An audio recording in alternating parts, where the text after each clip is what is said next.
진실은 침몰하지 않는다. 뉴욕타임스의 세월호 진상규명을 촉구하는 전면 광고가 실렸습니다. 광고를 게재한 측은 한국의 민주주의와 인권을 걱정하는 세계인들의 모금으로 만들어졌다고 밝혔습니다. 오늘 나온 주요 뉴스들 살펴보도록 하겠습니다. 황준호 뉴스 취재팀장 나와 있습니다. 어서 오십시오. 예. 먼저 광고 얘기부터 해보죠. 뉴욕타임스에 광고가 실린 게 이번이 두 번째죠? 그렇습니다. 지난 5월에 실렸으니까 5월 세월호 광고 후에 두 번째 광고입니다. 17일 일요일자였고요. 세월호 특별법 제정을 촉구하는 전면 광고였습니다. 진실은 침몰하지 않는다라는 제목의 광고였는데 거꾸로 뒤집혀 있는 세월호에 어지럽게 감긴 줄을 조정하는 두 개의 손이 그려져 있었습니다. 또 세월호 참사는 정부의 무능과 부패로 일어났고 재발을 막기 위한 유일한 방법은 수사권과 기소권이 보장된 특별법 제정뿐이라는 주장이 담겨 있었습니다. 광고를 낸 사람들, 명의자는 한국민주주의운동이었는데요. 첫 번째 광고와 마찬가지로 한국의 민주주의와 인권을 걱정하는 세계인들의 크라우드 펀딩, 모금으로 만들어졌다고 설명하고 있었습니다. 또 세월호를 잊지 않는 사람들이라는 이름의 단체가 있었는데 어제 뉴욕타임스 본사 앞에서 70여 명이 모여서 이 2시간 동안 집회를 열고 또 서명운동도 벌였습니다. 네. 박근혜 대통령의 세월호 참사 당일 7시간 행적에 대해서 의문을 게재했던 그런 기사를 실었던 산케이신문, 예. 서울지국장이 검찰에 소환됐더군요. 예, 산케이신문은 지난 3일 증권가 소식지하고 조선일보 칼럼 이 두 가지를 인용해서 세월호 참사 당일날 박 대통령이 마치 그 비선 라인이라고 알려진 정윤회 씨를 만난 것처럼 그렇게 읽히는 기사를 썼습니다. 이 기사에 대해서 국내 보수단체가 산케이신문의 가토 다스야 서울지국장을 고발했고 오늘 가토지국장이 서울중앙지검에 자진 출석했습니다. 가토지국장은 한국 사법당국이 보도의 자유나 표현의 자유에 기초한 공정한 판단 대신에 사법 처리를 밀어붙인다면 좌시하지 않겠다는 입장을 밝혔습니다. 그러면서 산케이신문은 오늘 이 소식을 온라인판에 톱 기사로 실으면서 검찰의 이 조사는 언론 탄압이라고 못 박았습니다. 또 서울 외신기자클럽이라고 외신기자들끼리 모여있는 단체인데요. 지난 14일에 긴급 이사회를 소집해서 한국 정부가 보도의 자유를 억압하고 있다는 문제를 제기했다고 산케이신문이 전했습니다.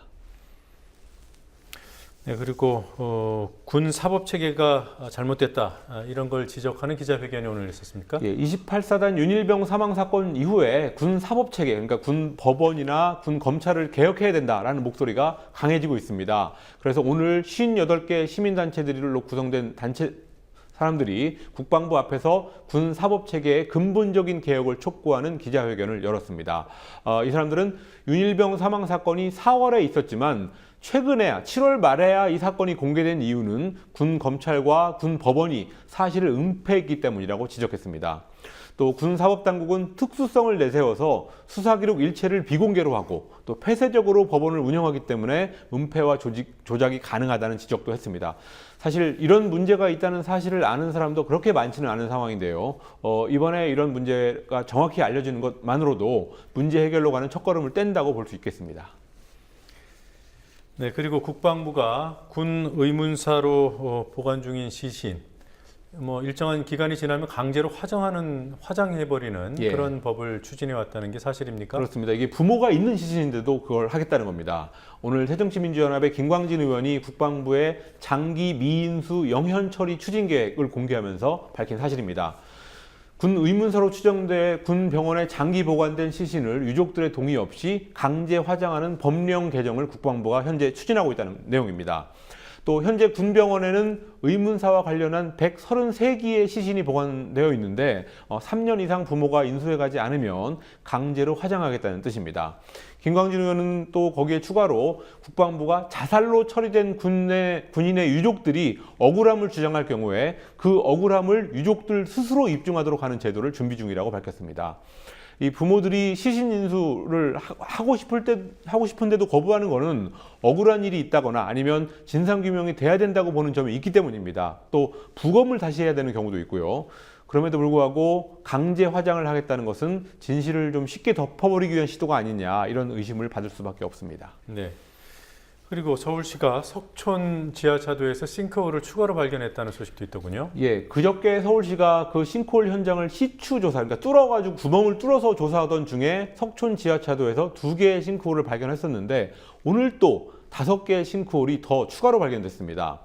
전문가들은 최근에 발견된 이런 석촌 지하차도의 싱크홀들은 지하철 9호선 건설에 사용된 실드 터널 공법 때문에 생긴 것으로 보고 있습니다. 이 실드 공법이라는 것은 마치 드릴로 땅을 뚫듯이 원통형 기계를 회전시켜서 흙과 바위를 부수면서 터널을 만드는 그런 방식입니다. 서울시는 만약에 이 싱크홀 발생이 부실공사 때문인 것으로 확인이 되면 복구공사나 보강공사에 드는 돈은 시공사인 삼성물산 등이 모두 부담해야 된다는 입장입니다. 네. 그리고 사학비리 1호 하면 뭐 김문기 전 상지대 총장 결국 총장으로 복귀를 했어요. 오늘 상지대 총장으로 취임한 김문기 씨, 과거에 상지대 이사장으로 재임하면서 총장과 이사장 이런 것들로 재임하면서 교비 횡령과 부정 입학 등의 사학 비리로 1993년에 구속 처벌까지 받았던 인물입니다. 그렇지만 김문기 씨의 측근들로 구성된 이사회, 아들을 포함한 측근들로 구성된 이사회가 지난 14일 김문기 씨를 총장으로 추대했는데요. 결국 오늘 취임식을 하면서 21년 만에 상지대로 공식 복귀했습니다. 여기에 대해서 시민단체들과 교육단체는 즉각 성명을 내고 상지학원 이사진 전원 그리고 김문기 씨의 해임을 촉구했습니다. 또 학생들 역시 김문기 총장 반대, 이사회 사퇴 이런 것들을 요구하면서 어제부터 총장실 점거 농성을 시작했습니다. 네. 그리고 정부가 개성 평양간 고속도로 또 개성 신의지간 철도 개보 수저 이 부분은 검토한다 이런 기사가 있던데요. 대북 정책 좀 변화가 있는 겁니까? 그렇게 보기는 조금 어려울 것 같습니다. 남북관계 발전 기본법이라는 법이 있습니다. 이 법에 따라서 올해 남북관계를 어떻게 끌고 가겠다라는 시행 계획을 오늘 통일부가 국회에 보고했습니다. 그 내용을 언론들이 비교적 크게 뭔가 대단한 일을 하는 것처럼 썼습니다. 그런데 이거를 자세히 뜯어보면 알맹이가 없고 문제점들이 발견됩니다. 우선 2014년 시행 계획을 2014년 8월 중순이 넘어서 내놨다는 것, 이 자체가 좀 황당한 일입니다. 그래서 법 위반 논란, 언제까지 이걸 내라 하는 법 위반 논란을 피하려고 형식적으로 그냥 보고한 것으로 볼 소지가 있습니다. 또 남북관계에서 뭘 하겠다 이런 화려한 내용 앞에 공통적으로 붙는 말이 있었습니다. 여건이 조성된다면 혹은 남북관계 상황을 봐가면서 이런 말들이 다 붙어 있었습니다. 사실은 그 여건을 어떻게 조성할 거냐 이게 어느 정부한테나 과제였습니다. 그런데 그 구체적인 계획을 안 내놓고 그냥 그 뒤에 붙는 장밋빛 청사진만 보면 그거는 하나말한 소리라는 걸 유심히 유의해서 봐야 된다는 지적이 나오고 있습니다. 네, 그 언론이 크게 보도했던 남북 고위급 접촉 이 부분도 비슷한 맥락 아닌가요? 남측이 2차 남북 고위급 접촉을 19일 내일 열자고 얼마 전에 북한한테 제안을 했습니다. 그렇지만 북한이 오늘까지 아무런 응답을 해오지 않으면서 결국 회담이 무산됐습니다. 오늘부터 한미연합 을지 프리덤 가디언 연습이 시작됐기 때문에 훈련이 끝날 때까지는 고위급 접촉이 이루어지기는 어려워 보입니다.